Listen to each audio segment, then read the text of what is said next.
Good morning, ladies and gentlemen. I believe there is at least two more ladies. Yeah. Hi. I'm Eklund-Lowinder. I am the Quality and Security Manager of .SE, and I've been working with or kept an interest in DNSSEC since 1999 when we started the first DNSSEC project. But I'm still not a technician, and now I'm challenging myself because I'm going to present something that I barely manage. Firstly, I would like to thank Chris and Comcast for being such a good example for the market, because in Sweden we are far up north. It's a small, tiny CCTLD. It's a small country with not so many people.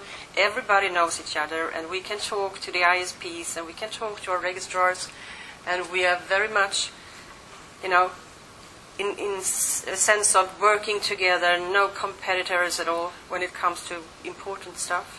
So that is probably one of the explanations in how we managed to get so far in Sweden with DNSSEC. Oops, sorry.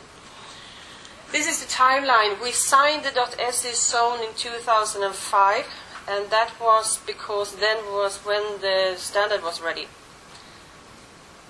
And then we started to allow DS records from friendly users like Johan back in the room and others who were not so worried about what would happen if we failed. 2007 we opened for public use. 2008 we removed the extra fee that we had put in as a guarantee that the growth wouldn't be so extensive. Surprisingly it wasn't. And some ISPs turned on validations, and now today we have all the major ISPs validating signatures in Sweden, which is very good. 2010 we started to become quite worried about the growth. I can tell. We had more or less 1,000 signed domains in the entire IC zone, which is not that much. No matter what we told registrars, registrants, governments, whatever, the growth was very limited. So then we started to offer the registrars some money to do it. But we didn't really offer them enough. 2 Swedish kronor is like 20 euro cents per domain, which means if you have not too many domains, it's not too interested to do it, because it's a lot of work, as you heard Chris telling you about.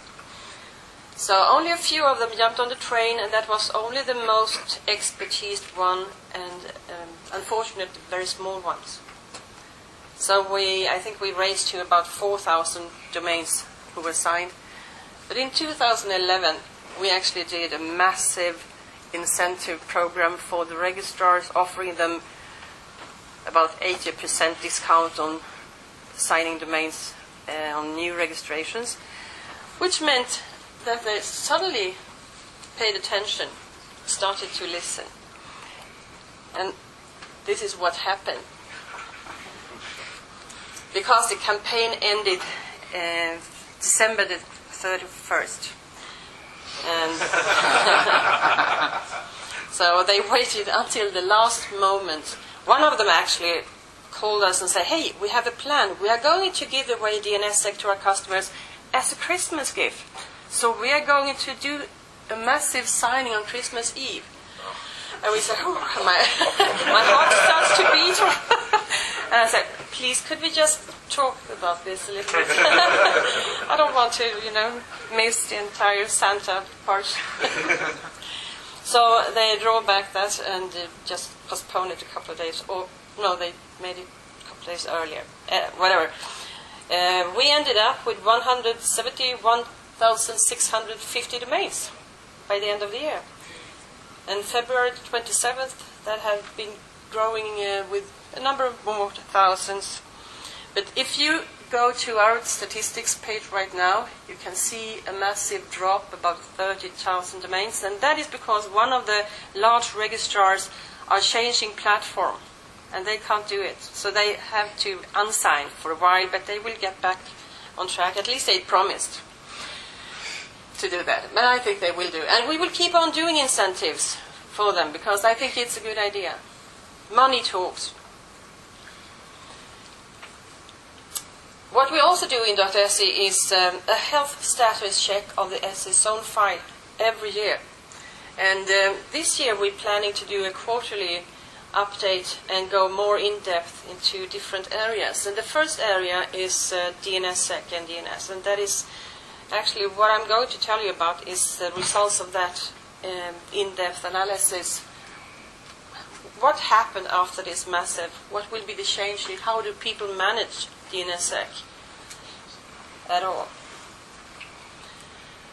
That survey that we are, okay, we can go through this first. The DNS reference group we have, you were talking about the necessity to having close contacts with DNS name server operators. We have that. All the ISPs and other important parties, we are gathering them together quarterly, and we are changing experiences, and we are learning from each other in different, not only DNSSEC, but that has been a very important part of it. And we do have support from the political level.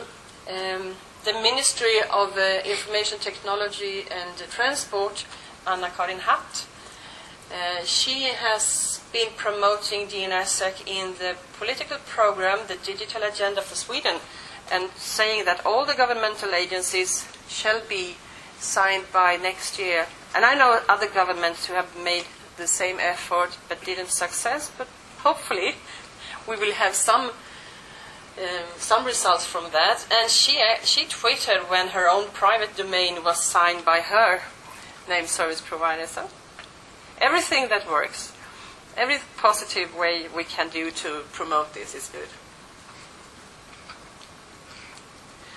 So the in-depth study and analysis, it is a survey group that we have been used every year. It changes from time to time because some governmental agencies are removed or are added or whatever. Because what we are looking into, the 911 domains are bank and finance companies, it's the governmental agencies, it's municipalities, county councils, media, ISPs, do I forget any? Well, that kind of domains that we consider being an important part of society, having critical functions. And they are allocated across 1,000, a little bit more, unique name servers using both IPv4 and IPv6. And we also have a random selected control group of 1% of the .se zone file, a little bit more than 11,000. And then we also, in this study, we added all the signed domains in the .se zone after the campaign, which is about 14%.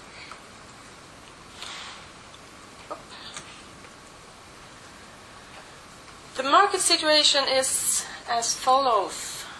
Our three largest account for 50% of the market, so it's not very much competition in the registrar area. And when it comes to the name server operators, two of the largest have 36%, and we have a long tail with very small players.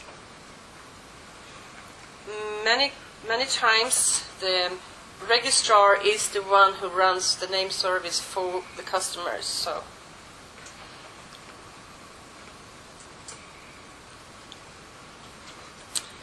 So this is the difference between September 2011, where we had a survey group, 6.69% were signed, 61 of the 911, so that's quite a lot after all.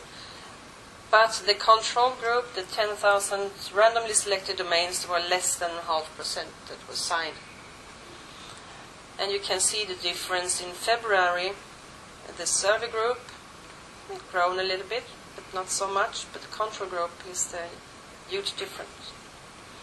And that is because, of course, that is I think it is the second large registrar in Sweden who decided to sign all the customers' domain without asking them, but offering them to opt out if they wanted. So that is how they were doing it. They didn't find it, any possible way to ask for the customer's permission. They just claimed, this is infrastructure, we are just making it better. If you don't like it, we can remove you from that bunch of people, but I don't know if anyone ever asked them for a removal of the signature or the signing. We do know that some of the DNS operators had problems with the signed domains, and what we were learning from earlier occasions when we have done such an experiment, if I may say so, is that monitoring is very important. So we started to monitor the same day that we started a campaign just to see what happened in the zone file. And we also feel that it is good and important for us to give an early warning about domains that doesn't work, because there was a lot of them that didn't work after the signing. You can see the last bullet point. We had 50,000 domains that lack a delegation, so we don't even care about them, of course. But there were a lot of domains that had huge problems with we did get a lot of Servfails, to put it short.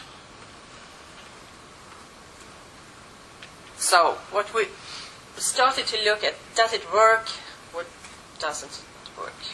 Okay, so out of the signed domains, you see 163,700 was functioning, and the remaining, more than 10,000, they did not work at all. So you received a Servfail. And there was a major learning curve during the campaign in December, but as I know, there are a lot of people now who have come out better off than before in skills and experience. The usual tool that we have doing the DNSSEC is called DNSSEC, but that is not actually made for checking deep into DNSSEC issues. So my colleague Patrick Wallström, he wrote another tool that we put up on GitHub, which is more into looking at keys, signatures, and that kind of things. So you can get it and have a closer look and talk to him if you want to give him feedback, because he's the one doing the hard work, programming, analyzing. No, not the analysis, I do that. And I write a report, but we're working very good together. I'm curious and he's skilled. Good combination.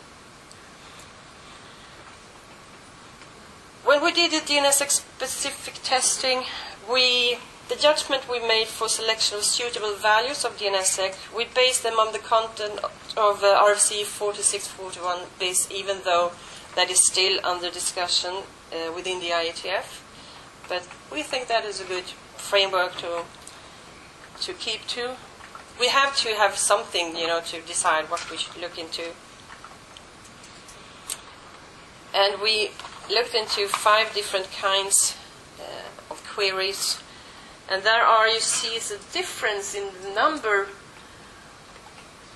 of problems we got. And we don't know the exact reason, but we believe that it's likely due to either outdated software or some sort of customized implementation of DNS protocol that does not handle all the types correctly, meaning by standard. So we don't have a clear answer, but there's a small amount of domains that have that problem.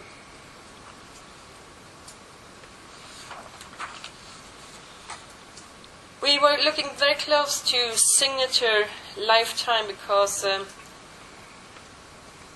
one of the most critical functions for signed zones is there is a DS that matches the DNS key in the child zone, and that has a valid signature, because if not, you have a problem.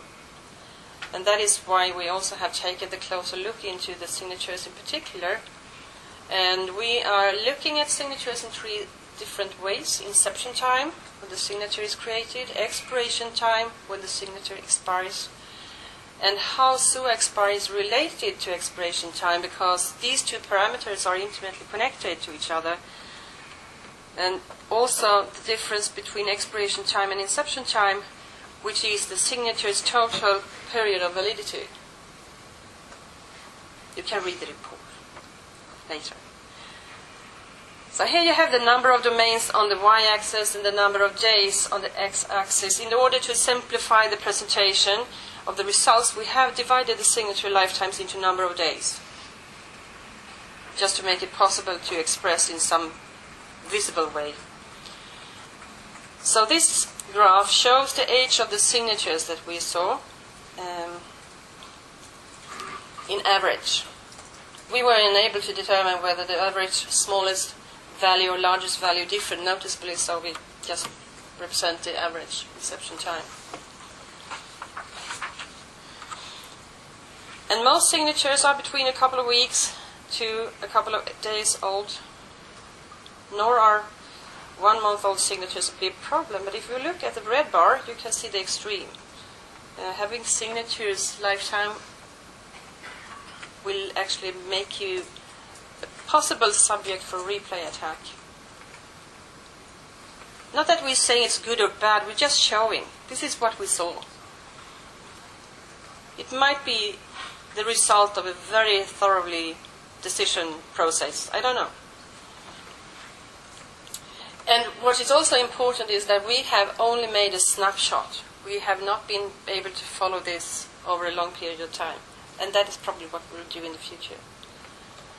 Expiration time, meaning the time from which a signature becomes valid up until it becomes invalid. We can see that a considerable number of signatures, slightly more than 10,000, expired the same day that we had our look. Once again, that doesn't necessarily mean anything because we don't follow up. But that means there is a risk of major problems if the equipment fails. Or if you lose your internet connection. But on the other hand, if your validity period are too long, then you risk to being subject again of a replay attack.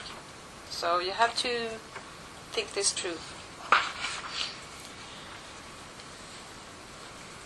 So expire versus RSIG expiration. Now what do we see? The RIPE recommendation for an appropriate value for SOA expire is 1,000 hours, which correspond to approximately 41 days. And since we have a new parameter in DNSSEC that controls the zone's validity, the RSIG expiration, we should think about the role of the SOA expire parameter. The idea in the RFC 4641 is that the SOA expire should be about 2/3 longer than an RSIG expiration. I'm sure you're all aware of this, but this is what we could see from the .SE zone. So without making any judgment about the actual condition of 2/3, we just took a look, which is what this graph is telling. To the right of the 0, we have the zones that have a higher value for SOA expire than for RSIG expiration, and that means that signatures expire before the name server stops handling the domain.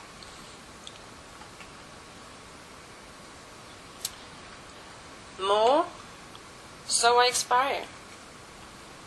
The most common place is with a value from 1 week up to a month.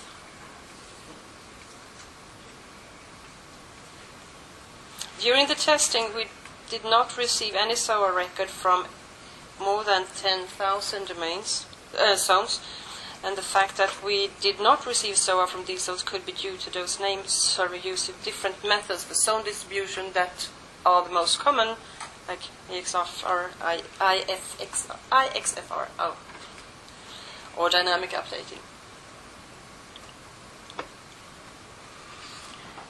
What about DNS key algorithms? Well, the most common is one of the newer ones. It's the RSA SHA 256, which is good. And as you see, we also find 2 keys with the algorithm DSA SHA1. That's just one domain using this algorithm, allocated to both KSK and ZSK. Yeah? Any cost? No. And that is the main reason for that is we do not allow that.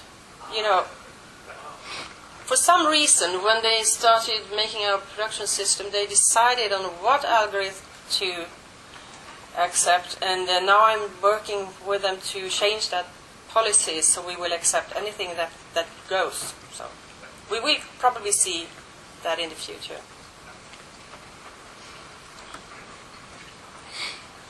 Presumably this graph is completely dominated by the particular registrars. Mm-hmm. Do you have any feeling whether or not there was such an emphasis on just two algorithms before that happened? When you sort of had a smattering of just random domains? Yeah, no, I don't know really. I can't tell. Patrick would probably be able to tell you, but we can ask him. Here are the RSAs from algorithms. It's also quite interesting. You can see the most common one. There was something about that DSA key. Yeah, I know that when we write the report, we say we advise against the use of DSA because it requires far more CPU to validate signatures. So we try to convince people not to use that for obvious reasons. Just wanted to make that comment. And as you know, so far, someone said in the beginning there should be two keys. One of them should be ZSK for zone signing, and one should be the key signing key. And that is how things has been for a long period of time, even though there is a lot of discussion about this. But as you see, it's the same pattern. The average number of DNS key per domain is 2.61, and allocated according to the key type. There's 1.0 KSK per domain and 1.61 for the ZSK, and that is also for, you have rollovers. You must keep the old one for a while, so that is why you have another figure there.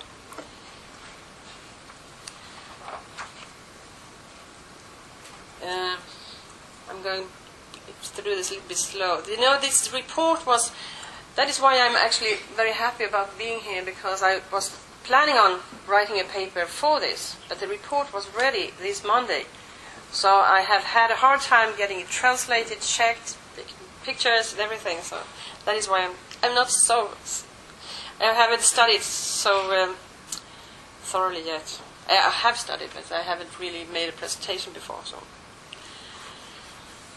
key length. This is interesting too. We have one DSA key length of 8 bits. And that lacks equivalent with RSA, so we can't say anything about that. But we will see other and different unusual key lengths once we have elliptic curve cryptography and other techniques coming up. So that will be different. And to confirm the theory that the key length for KSK is longer than ZSK, we had break it down for both keys, and that is how it looks like. The orange is the zone signing keys, and the blue is the key signing keys. And as you see, 1496-bit keys are used only by key signing keys, and that must be the most security conscious or suspicious people around to use that key length. But what we are doing in .SE is that we directly advise against the usage of 512-bit keys today, because we think it's too weak for the moment. This is NSEC versus NSEC 3. We had to start with NSEC because NSEC 3 wasn't available by the time when we signed .SE, so we use that. But as you can see, NSEC 3 is becoming more common.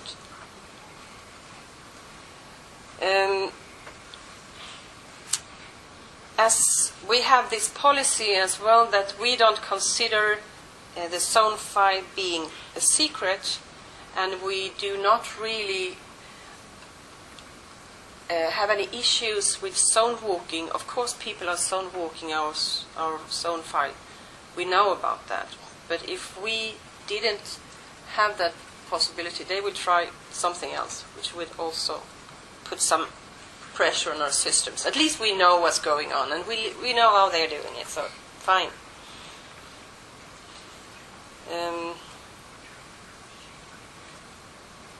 Yeah. Salt length is quite interesting too.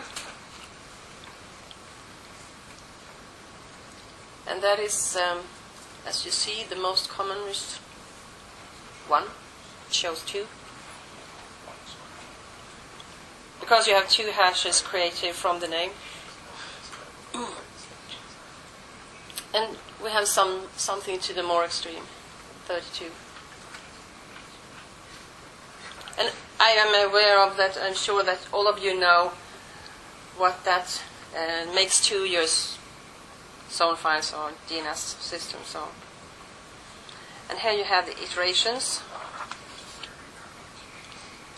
There are very few domains that have an extremely high number of iterations, which very negatively affects the performance of the name server during queries.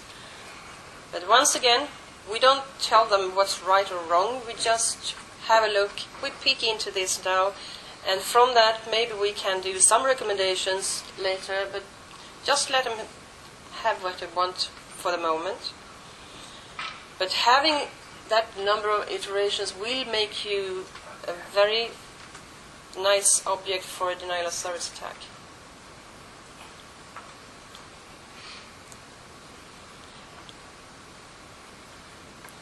We have 2 different DS digits type because when we started, once again, both of them were very much in use, very common. But we have come to the conclusion that we should actually be able to phase out the type 1. It's not used anymore. Our own registrar.se Direct always publishes both types, and that is for historical reasons. We started like that, and they take some time to convince them that they should change the policy in different manners, but I'm working on it. We also have a certain amount of domains with shared keys, which means that the registrar decided to use the same key for all their customers' domains, which is, of course, a possibility if you have a limited space for secure storage of keys, and if you have a limited CPU resources to generate new keys, well, then the shared keys can be convenient. But you take a risk when someone forces you to leave out a key for some reason. Now, Sweden is such a friendly and nice country, so I don't expect anyone to force us to, or our registrars, to leave out the keys. But you never know. But once again, that is something you have to think through before you do it. Just as long as you know what you're doing, it's fine. And that reminds me of what Chris said about DS records. Moving from one registrar to another registrar is, of course, a problem and an issue. And .se have, in our agreement with the registrars, we say that all registrars, no matter what, if you offer DNSSEC or not, you have to be able to remove a DS record. That is your responsibility. When you receive a new customer, the first thing you do, if they have a signed zone, is to remove, or maybe not the first thing, one thing that you have to do is to remove the DS record. And you have to prove that you can do it by technical test. So that is one of our first steps to actually make it more smooth to move from one registrar to another. It's still optional for registrars to offer DNSSEC, and that is why we only have about 30 out of 150 who are doing it. But we have plans that they are not aware of yet. So what we learned, steering things up exposes flaws, and that's very interesting. I am a curious person, as I say. The only thing being curious and not skilled enough is it's frustrating not to be able to, actually find out what the problem is. But the lucky part of that is I have very competent colleagues who help me. We did find bugs in Power DNS and Unbound. So when you are aware of a big change or a massive launch of DNSSEC, you should know that people slightly overestimate their own capabilities. So monitor and see what they are doing, see what they are up to. We have been made more than one phone call to registrars telling them that please think again, get it right. We still have work needed to convince more registrars to sign the customer zone, because even though those who are claiming that they're offering DNSSEC doesn't sign any zone, so okay. Future progress, we will continue with financial incentives to registrars, because in the end of the day it costs money, it costs them resources, it takes time. And if they get some support for it financially, it becomes much easier. And to make sure that they not just sign once, get the money, and then unsign everything, we will do this as a quarterly exercise to give them some discount or refunding. We will continue with educational support. We have a lot of free education running on that SE. Next one will be in April, but that is fully booked. I think we have 28 seats or something like that, where we educate ISPs, CCTLD colleagues and others how to do DNSSEC using Open DNSSEC, which is the software that we have developed ourselves together with other actors like Nominet and I think it's NLnet. Pricing structure. Working with the Swedish government. That's another important question, because we have managed to raise some fundings for the municipalities through one of the agencies for emergency. They got a lot of money, and we said, well, I think you should offer it to municipalities who want to do DNSSEC. And they did. And they will do it for another year, which also helps the municipalities to start running these projects, working with DNSSEC. And they were kind of disappointed when they said, why just DNSSEC? Why can't we get help with IPv6? And I said, like Chris did, well, if you are going to change your infrastructure, do both of them. You don't need to tell them. Just get money for DNSSEC and do both. Easy. We're also planning the pricing structure. Unsigned domains will become more expensive to register than signed domains. They don't know about this yet. It will come. So we expect to have half the zone file signed within 2 years. That is our next target. For the last 5 years, we have had this target or goal, 50,000 signed domains, and after 5 years we actually did manage. But this will be our next target. To improve this survey, we will do more frequent surveys over extended periods of time to get more than a snapshot, to see how things move. We will look closer into the use of new crypto algorithms like Ghost. We will also see more into key structure and the occurrence of combined signing keys, which will be the next step after, there should be only 2 keys. And the quality of the key material for DNSSEC, how random is random in RSA, which is quite an issue in the encryption area in general. But that is also important for DNSSEC, of course. I'm sure you have heard about this paper who has spread about weaknesses in randomness. So that is what we found. Domains with signature lengths that are both unexpectedly long and as well as too short. NSEC 3 is essentially adequate.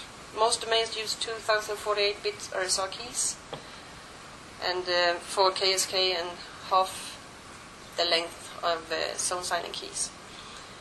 A few too many domains are using 512-bit keys. And I think, as I said, we believe that we can discontinue the double publication of DS types 1 and 2 in .se. And so expire often lacks a connection to our SIG expiration time, and that needs to be revised, because that will be a sensitive part.